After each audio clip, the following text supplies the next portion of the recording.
പ്രിയപ്പെട്ട കുട്ടികളെ, നമ്മളിന്ന് പുതിയൊരു പാഠത്തിലേക്ക് കടക്കുകയാണ്. അതിനു മുമ്പ് ഈ വരികൾ ഒന്ന് നോക്കൂ.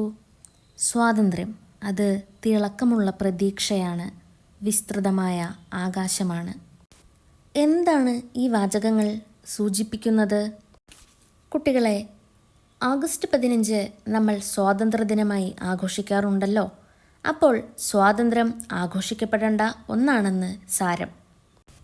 നമ്മളിന്ന് എല്ലാ തരത്തിലുള്ള സ്വാതന്ത്ര്യവും അനുഭവിക്കുന്നവരാണ്. എന്നാൽ നമ്മൾക്ക് മുൻപുണ്ടായിരുന്ന തലമുറയ്ക്ക് സ്വാതന്ത്ര്യമെന്നത് സ്വപ്നം മാത്രമായിരുന്നു.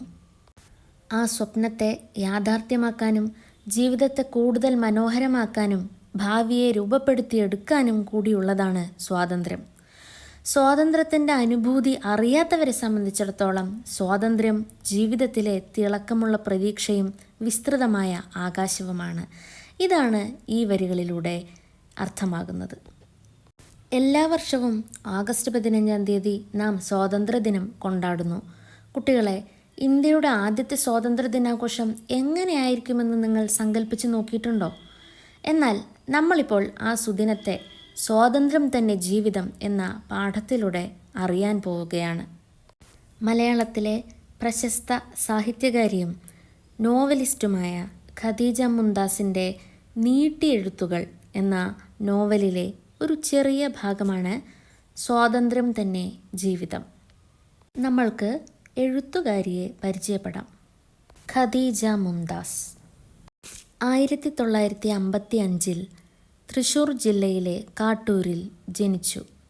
ഡോക്ടറായും അധ്യാപികയായും സേവനമനുഷ്ഠിച്ചു. ബർസ, ആതുരം, ആത്മതീർത്ഥങ്ങളിൽ മുങ്ങിനിവർന്ന് നീട്ടിയെഴുത്തുകൾ എന്നിവയാണ് നോവലുകൾ. ചെറുകഥാസമാഹാരങ്ങൾ. ബാല്യത്തിൽ നിന്ന് ഇറങ്ങി വന്ന ഒരാൾ, നാം ജീവിതങ്ങൾ ചുട്ടെടുക്കുന്നവർ. വൈദ്യശാസ്ത്ര ലേഖന സമാഹാരങ്ങൾ. മാതൃകം, പിറക്കും മുമ്പേ കരുതലോടെ. ലേഖന സമാഹാരങ്ങൾ. ഡോക്ടർ ദൈവമല്ല, പുരുഷനറിയാത്ത സ്ത്രീമുഖങ്ങൾ.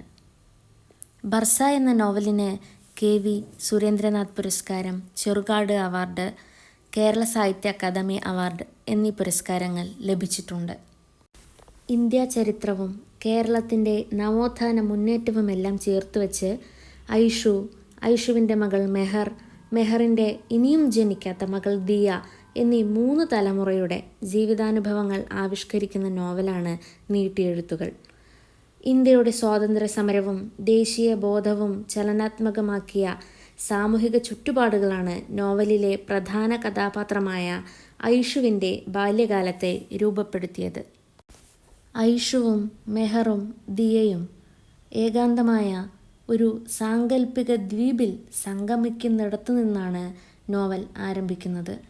കൊടുങ്ങല്ലൂരിലെ സമ്പന്ന കുടുംബമായ തുമ്പുള്ളി തറവാട്ടിലാണ് ഐഷു എന്ന കുറുമ്പുകാരി ജനിക്കുന്നതും വളരുന്നതും. പഠിക്കാൻ മിടുക്കിയായ അവൾക്ക് ഭാവിയിൽ ഒരു ഡോക്ടറായിത്തീരണമെന്നായിരുന്നു മോഹം. അക്കാലത്ത് തന്നെ വളരെ ഉന്നതമായ പുരോഗമന മനോഭാവം കൊണ്ടു നടക്കുന്നവരായിരുന്നു ഐഷുവിൻ്റെ വീട്ടിലുണ്ടായിരുന്നത്. വല്യമാമ എന്ന് വിളിക്കുന്ന തൻ്റെ സെയ്ദ് മുഹമ്മദ് മാമയും അബ്ദുറഹിമാൻ സാഹിബും ഐക്യമാമയും സ്വന്തം പിതാവും എല്ലാം ഐഷുവിൻ്റെ ചിന്തകളെ സ്വാധീനിക്കുന്നുണ്ട്. ഇന്ത്യ സ്വതന്ത്രയാകുന്നതോടുകൂടി താൻ ഉൾപ്പെടുന്ന സമൂഹത്തിൻ്റെ സുന്ദരമായ ഭാവിയെക്കുറിച്ച് ഐഷുവിലുണ്ടാകുന്ന ചിന്തകളാണ് പാഠത്തിന് ആധാരം. വരൂ, ഇനി നോവൽ ഭാഗം വായിക്കാം. ഐഷു ഭാഗ്യവതിയായിരുന്നു. അവളുടെ കലാലയ ജീവിതം തുടങ്ങുന്നത് സ്വതന്ത്ര ഇന്ത്യയിലായിരുന്നുവല്ലോ.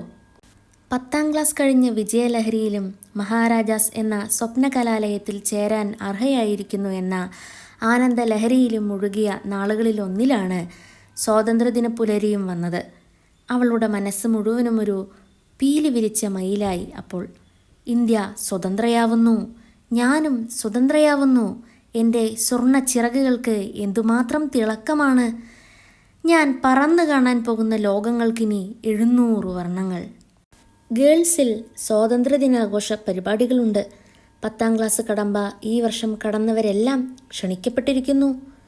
10ാം ക്ലാസ്സിൽ ഡിസ്റ്റിങ്ഷൻ മാർക്ക് വാങ്ങിയ ഐഷു വിദ്യാർത്ഥി കൂട്ടത്തിലെ താരമായി. അന്നത്തെ പ്രഭാതത്തിന് അസാധാരണമായ തെളിച്ചമുണ്ടായിരുന്നു. ഇതെന്തൊരത്ഭുതം എന്നായി ഐഷുവിന്. റമദാൻ മാസം തുടങ്ങും മുമ്പ് വീടും പുറവും മാറാല തട്ടി വൃത്തിയാക്കി, വിളക്ക് ചില്ലുകൾ തുടച്ചു മിനുക്കി, കിടക്കകൾ വെയിലത്തിട്ടുണക്കി, ജനാലവിരികൾ കഴുകാനെടുത്തു കഴിയുമ്പോൾ വരുന്നൊരു പ്രകാശമുണ്ടല്ലോ. പഴയ വീടിനപ്പോൾ പുതിയൊരു പരിവേഷമുണ്ടാവും. നാടിനു മുഴുവനിപ്പോൾ അങ്ങനെയൊരു വെളിച്ചം, തെളിച്ചം. അതെവിടുന്നു വന്നു? കഴുകി വെടുപ്പാക്കാൻ ഒരു മഴ പോലും പെയ്തില്ലല്ലോ രാത്രി. ചുറ്റുമുള്ളവരുടെ മനസ്സിലെ ആഹ്ലാദം വെളിച്ചമായി പുറത്തേക്ക് പ്രസരിച്ചതാണോ? എല്ലാവരും കുളിച്ച് വൃത്തിയുള്ള ഉടുപ്പുകൾ അണിഞ്ഞിരിക്കുന്നു. എല്ലാവരുടെ ചലനങ്ങളിലും സ്വാതന്ത്ര്യത്തിൻ്റെ ത്രസിപ്പ്. ഇനി വെള്ളക്കാരില്ല, അവർ താങ്ങി നിർത്തുന്ന രാജാക്കന്മാരില്ല, വെള്ളപ്പട്ടാളമില്ല, നാട്ടുസായിപ്പന്മാരുമില്ല. നമ്മൾ തന്നെ നമ്മളെ ഭരിക്കും. സമത്വസുന്ദരമായ നമ്മുടെ സ്വന്തം ഭരണം. അതെങ്ങനെയാണ് എന്നൊന്നും ആർക്കും ഉറപ്പില്ല. എങ്കിലും അവരുടെ സ്വപ്നങ്ങളിൽ അതുണ്ട്. അത് സംഭവിക്കാൻ പോകുന്നു എന്നുറപ്പുമുണ്ട്. പിന്നെയുമുണ്ട് ഏറെ പ്രതീക്ഷകൾ. ഇനി കൃഷിക്കാരെ പിഴിയുന്ന നികുതി ഉണ്ടാവില്ല. അത് മുടങ്ങിപ്പോയാൽ വരുന്ന ജപ്തികളും. ഇനി ഹുണ്ടികപ്പിരിവുകാരില്ല, മുതലാളിമാരുടെ റൗഡിപ്പടകളില്ല, തിന്നാൻ അരിയില്ലാത്ത അവസ്ഥയില്ല, പൂഴ്ത്തിവയ്പ്പുകാരില്ല. നമ്മുടെ കുഞ്ഞുങ്ങൾ വയറു നിറയെ ഇനി ഭക്ഷണം കഴിക്കും. നല്ല ഉടുപ്പുകളിട്ട് സ്കൂളിൽ ജാതിമത വിവേചനങ്ങളില്ലാതെ പാറി നടക്കും. ബുദ്ധിയുള്ളവരൊക്കെ പഠിച്ച് BA-ക്കാരും LLB-ക്കാരും ഒക്കെ ആകും. സർക്കാർ വകുപ്പിലെ ഉയർന്ന തസ്തികകളിലൊക്കെ ഇനി നാട്ടിലെ വിദ്യാസമ്പന്നർ മാത്രം. പോരാ പോരാ നാളിൽ നാളിൽ ദൂരെ ദൂരമുയരട്ടെ ഭാരതക്ഷ്മാദേവിയുടെ തൃപ്പതാകകൾ. അതാ ആ പതാകകളാണ് എവിടെ നോക്കിയാലും. അവയതാ നിർഭയമായി ഇളം വെയിലിൽ ഉയരങ്ങളിൽ പാറിക്കളിക്കുന്നു. സ്കൂളിലെത്തിയതോടെ എല്ലാവർക്കും കിട്ടി നടുവിൽ ചക്രമുള്ള കൊച്ചു മൂവർണ്ണക്കുടികൾ. അസംബ്ലിയിൽ മുതിർന്നവരായി നിന്ന് ഐഷുവും കൂട്ടുകാരും ഹെഡ് മാസ്റ്ററുടെ സ്വാതന്ത്ര്യദിന സന്ദേശം ശ്രദ്ധിച്ചു കേട്ടു. എന്താണ് സ്വാതന്ത്ര്യം എന്നതിനെപ്പറ്റി, സ്വാതന്ത്ര്യം നേടിത്തന്ന മഹാത്മാക്കളെപ്പറ്റി, പതാകയിലെ നിറങ്ങളുടെ പ്രസക്തിയെപ്പറ്റി, പുതുതലമുറയുടെ ശോഭനമായ ഭാവിയെക്കുറിച്ച് എല്ലാം അടങ്ങിയ സന്ദേശം. പ്രസംഗം കഴിഞ്ഞപ്പോൾ അദ്ദേഹം കൈ മടക്കി ഉയർത്തി ജയ് ഹിന്ദ് എന്നുച്ചരിച്ചപ്പോൾ അത് കുട്ടികളിൽ ആവേശത്തിൻ്റെ ഒരു തിരയുയർത്തി. ശേഷം പൂക്കളുതിർത്തുകൊണ്ട് ദേശീയ പതാക ആദ്യമായി സ്കൂൾ അങ്കണത്തിലെ കൊടിമരത്തിലേക്ക് ചിറകു കുടഞ്ഞു കയറി. പതാകയ്ക്ക് സല്യൂട്ട്. എന്തൊരഭിമാനം, എന്തൊരാഹ്ലാദ നിമിഷം. പിന്നെ ഇതുവരെ കേൾക്കാത്തൊരു ദേശഭക്തി ഗാനം. വന്ദേ മാതരം സുജലാം സുഫലാം. എത്ര സുന്ദരവും സുരഭിലവുമാണ് എൻ്റെ നാട്. എത്ര അഭിമാനിക്കാവുന്നതാണ് സ്വതന്ത്ര ഭാരതത്തിലെ പൗരത്വം. ഇനി ഘോഷയാത്രയാണ്.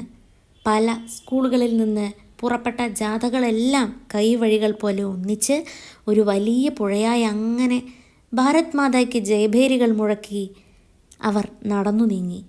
വടക്കേ നടയിൽ നിന്നുത്ഭവിച്ച് ചേരമാൻ പള്ളിക്ക് മുമ്പിലൂടെ ചേരമാൻ പറമ്പും കടന്ന് കായൽക്കരയിലൂടെ പടിഞ്ഞാട്ട് പുഴയോടൊപ്പം ഒഴുകി അഴീക്കോട് കടപ്പുറത്തെത്തി അഴീക്കോട് സ്കൂളിലെ കുഞ്ഞു കൈവഴിയെ ലയിപ്പിച്ച് കടപ്പുറം ചുറ്റി തിരിഞ്ഞൊഴുകി.